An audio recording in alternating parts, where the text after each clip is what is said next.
तो इमरान खान साहब पे इस वक्त कितने मुकदमात हैं और इनका नतीजा क्या निकल सकता है, इस पे बात करेंगे हम एडवोकेट जनरल इस्लामाबाद जनाब जहांगीर जदून साहब से। जदून साहब बहुत शुक्रिया मीर साहब। ये बताएं कि इमरान खान साहब के ख़िलाफ़ कितने मुकदमात हैं जो इस्लामाबाद में, इस्लामाबाद हाई कोर्ट में या इस्लामाबाद की मुख्तलिफ अदालतों में हैं?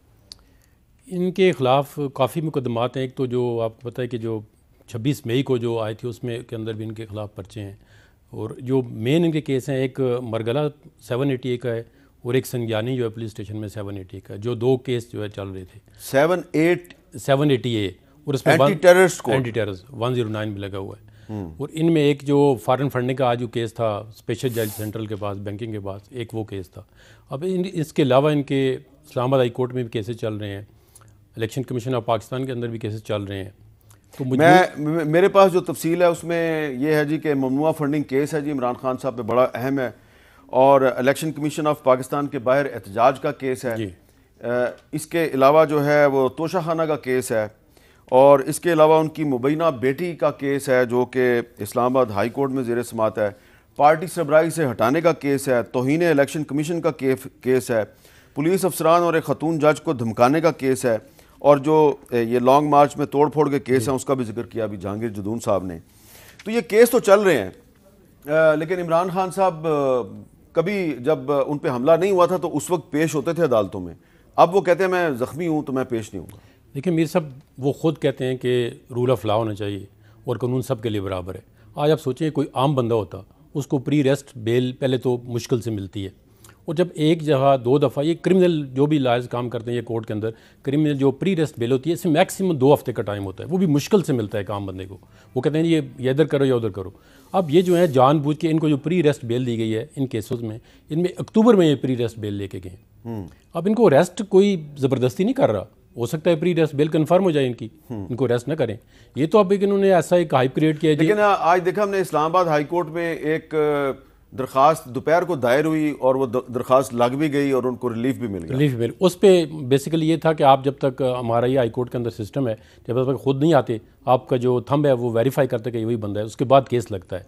तो उन्होंने इस पर ऑब्जेक्शन किया कि वो खुद आए, लेकिन उन्होंने ऑब्जेक्शन केस हाई कोर्ट के अंदर, लेकिन लाहौर हाई कोर्ट ने उनको कहा जी कि आप पेश हों, तो फवाद चौधरी साहब कहते हैं जी कि वो पेश नहीं होंगे, वो ज़ख्मी हैं।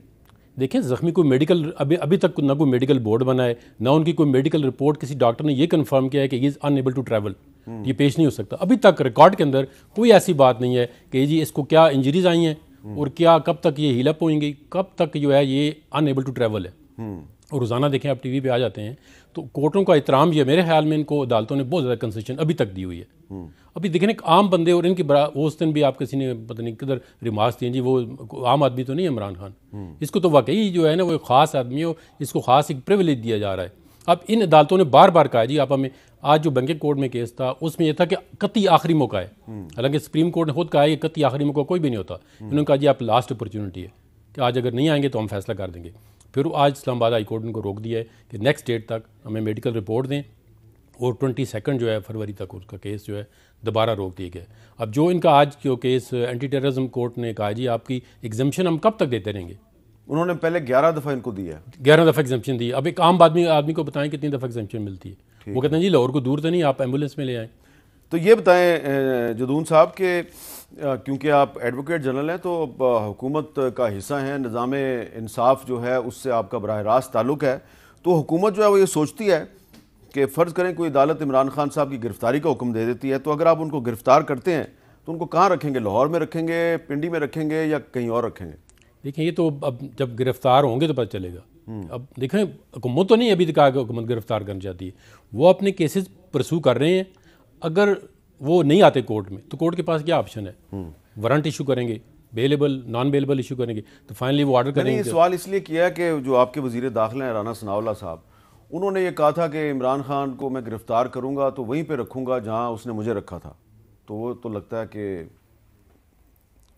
कैंप जेल लाहौर है। अब देखें वो तो अगर इस्लामाबाद का केस है, अगर इस्लामाबाद में अरेस्ट होते हैं तो उनको या डेला जेल रखा जाएगा कि या कोई हमने एक I-9 में भी स्पेशल जेल है उसमें भी रखा। I-9 में भी एक स्पेशल जेल है?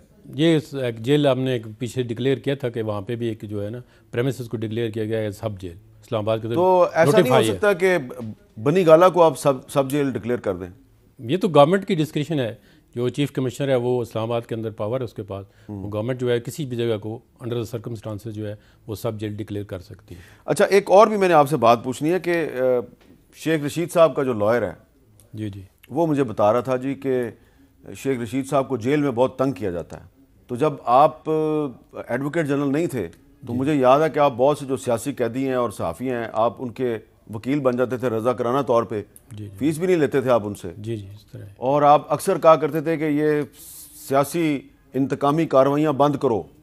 अब आप एडवोकेट जनरल हैं और शेख रशीद को जेल में को सोने नहीं देता बेचारे को। मैं आप भी कहता हूँ इंतकामी कार्रवाइयाँ नहीं होनी चाहिए। अगर शेख रशीद साहब को, जो जेल के अंदर बंदा डिटेन है ना, उसके भी फंडामेंटल राइट्स हैं, उसके भी ह्यूमन राइट्स हैं। लेकिन जब शेख साहब खुद इंटीरियर मिनिस्टर थे तो कभी उन्होंने कहा जेल वालों को कि राना सनौला पे आपने खुद देखा है उनको कहनी हमें वो चूटियाँ छोड़ रहे थे, रात को सोने नहीं थे, कान में वो कहते हैं हम मैं वो रुई रख के सोता था। तो देखें ना, एक बंदा खुद इंटीरियर मिनिस्टर हो तो आज देखें उसको ये हालत, मुझे नहीं उम्मीद कि वो उनको नहीं सोने देते होंगे। वो बाज़ का पोलिटिकल स्टंट, अब मैंने इस पर क्योंकि सुबह आर्गूमेंट भी करने हैं बेल पे, तो लिहाजा इसकी डिटेल में नहीं जाना चाहता। उनकी सुबह बेल फिक्स हुई है इस्लामाबाद हाई कोर्ट में। तो अब इसमें ये देखें ना, उनको भी चाहिए। मैं तो कहता हूँ अगर उन्होंने कोर्ट में बताया कि मुझे जेल में सोने नहीं देते रात को, वो जेल के सुप्रिटेंडेंट को तरीक़ाकार लिखा हुआ है, एप्लीकेशन दें, डॉक्टर को कहें जी मुझे नहीं सोने देता, कौन नहीं सोने देता। देखिए अब इनको ज़रा आइडेंटिफाई कर दें, आज मुझे अभी बता दें आपके इनको कौन नहीं वहाँ पे सोने देता। अच्छा, एप्लीकेशन देना कि फ़लाँ बंदा है मुझे आगे जगाता है, मुझे कहता है आप ना सोएं। इस तरह एक मतलब एलिगेशन लगा देना किसी बंदे के खिलाफ कि जी मुझे सोने नहीं देते। आप बंदा बताएं जी कोई किस बंदे ने आपको आपकी जगाया है या आपको कहा है कि इतने बजे तक नहीं सो सकते। मेरे ख्याल में इस तरह की बात नहीं है। लेकिन इनको इंटीरियर मिनिस्टर होते हुए या कोई ऐसी गवर्नमेंट के होते हुए इनको दूसरे लोगों का भी ख्याल रखना